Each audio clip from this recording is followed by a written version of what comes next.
When I first met Mara, I thought I'd found a little version of myself.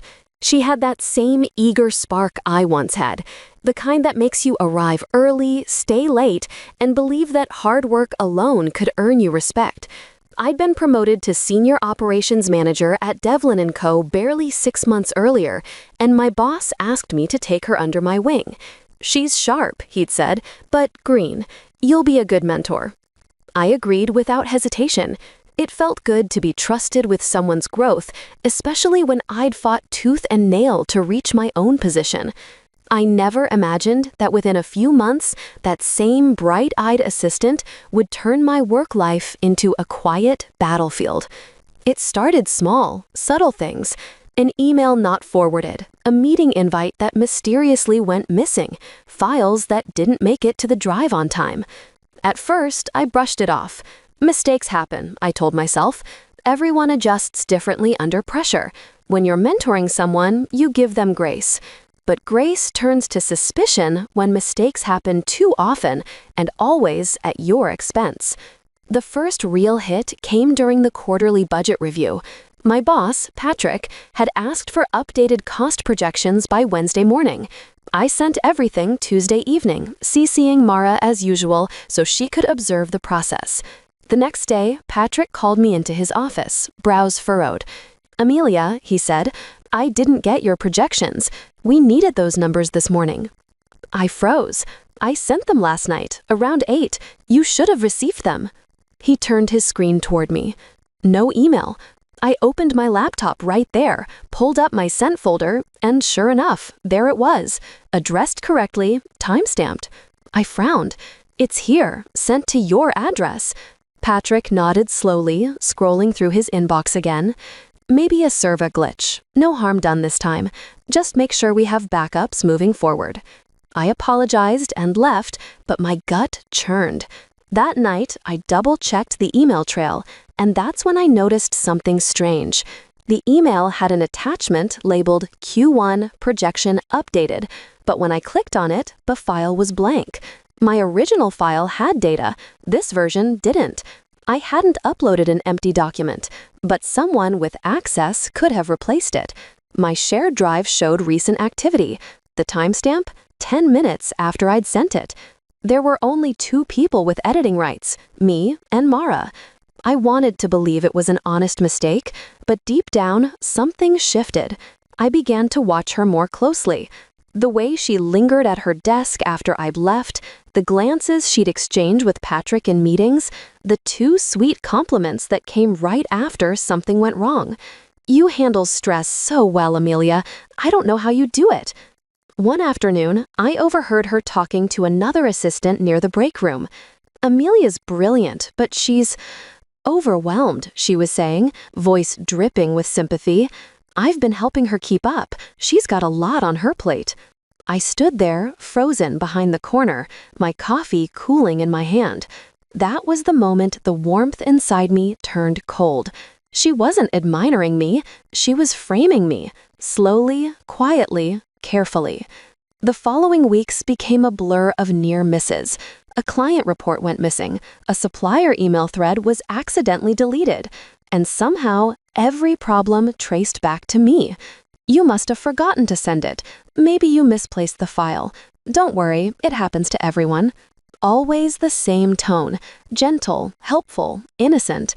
Then came the biggest blow. Patrick called me into his office again, his expression unreadable. "Amelia, I need to talk about your communication with the Anderson account." I frowned. "What about it?" He sighed. "They sent a message this morning, said they hadn't received your project brief. They're considering switching managers." My heart sank. I'd spent weeks preparing that brief. "That's impossible. I emailed it last Friday." He looked unconvinced. "Do you have proof?" I pulled up my sent folder, but the email wasn't there. Panic prickled my skin. It had vanished. I always double-checked my sent messages before logging off. I knew I'd sent it. Patrick rubbed his temples. "Amelia, you've been one of our best managers, but this pattern of errors, it's not like you. I'm going to have to start documenting these issues." That word, documenting, hit like a blow. I left his office feeling dizzy, my career dangling by a thread. That night, I didn't sleep. I replayed everything in my head, every missing file, every forgotten message. It all circled back to one person. The only one with shared access, the only one who always seemed to be around when things went wrong. The next morning, I arrived early, before anyone else. I logged into my workstation and checked the activity log on our shared drive. I wasn't supposed to have admin access to those logs, but years in operations teaches you a few tricks. There it was, Mara's name over and over. Each time something disappeared, her username appeared minutes before the modification, sometimes even seconds. I printed the logs, my hands trembling slightly. It wasn't enough to confront her yet. She'd deny it, and I'd have no concrete proof of intent. I needed to catch her red-handed. So I came up with a plan. That evening, I drafted a fake email addressed to Patrick. It contained a fabricated proposal draft and a note that said, "For tomorrow's meeting, please don't share until reviewed." The attachment was harmless, just a dummy file with random text. I sent it to myself and saved it on our shared drive under a misleading name, client-proposal-confidential. Then I waited. The next morning, I came in early again and checked the drive activity. And there it was, Mara's name timestamped at 11:48 p.m. She'd opened the file, copied it, and emailed it from her account to Patrick with the subject line, "Just wanted to make sure you received this from Amelia."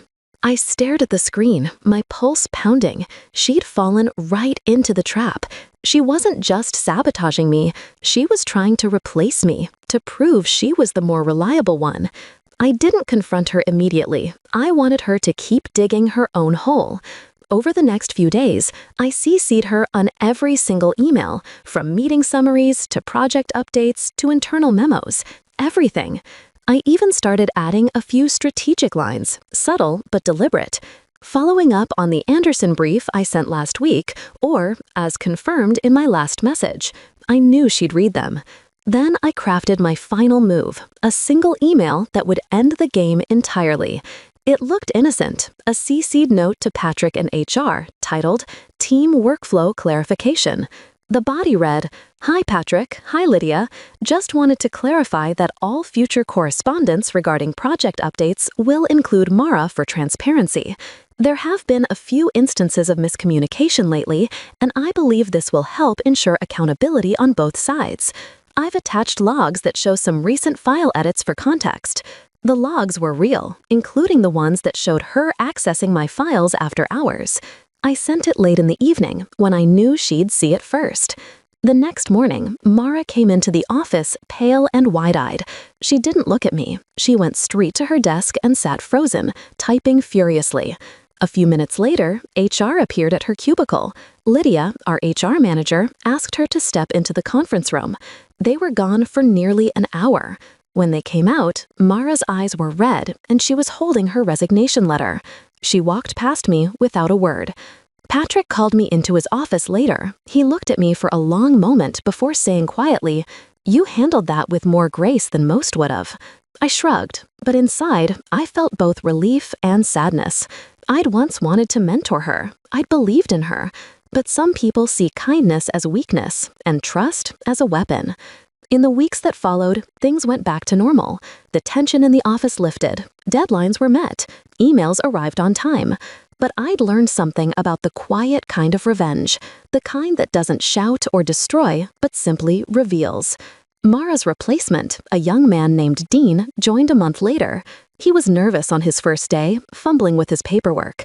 "I just hope I can live up to expectations," he said shyly. I smiled. "You'll be fine. Just remember, integrity will take you further than ambition ever will." He nodded, not fully understanding, and I didn't explain. Some lessons are best learned with time. One evening, long after everyone had left, I sat alone at my desk, watching the city lights flicker through the windows. My inbox pinged, a message from HR confirming Mara's file had been closed, her access revoked. I stared at the screen for a moment, then closed my laptop. For months, I'd felt powerless, manipulated, gaslit in their own workspace. But in the end, the truth didn't need revenge. It just needed light. As I walked out of the office, I thought of something my grandmother used to say. A snake can shed its skin, but it's still a snake underneath. I'd spent enough time pretending not to see the venom.